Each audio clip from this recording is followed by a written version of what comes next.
A unique driving experience.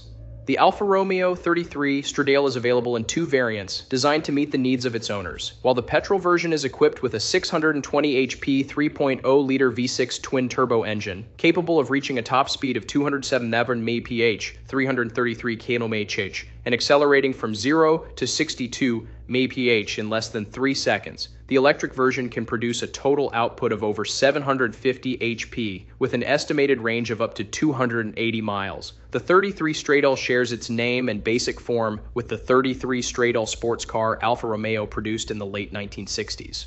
Alfa Romeo will offer buyers the opportunity to option their 33 Stradale with either an internal combustion engine or a battery electric powertrain. The 33 Stradale offers two trims, Tributo and Alfa Corse. The Tributo guise includes leather in two different shades and aluminum trim. The Alfa Corse trim stands apart for its use of Alcantara, either as a complement to one shade of leather or completely on its own, and carbon fiber decor.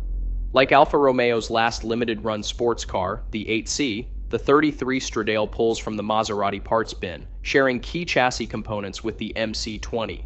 Like the original 33 Stradale, the new model includes a set of butterfly doors, a twin-turbo 3.0-liter V6 with north of 620 horsepower motivates the gas-powered 33 Stradale. Alfa Romeo is employing coach builder Carrozzeria Touring Superleggera to build the 33 Stradale by hand. Battery electric 33 Stradales will pack a punch of more than 750 horses.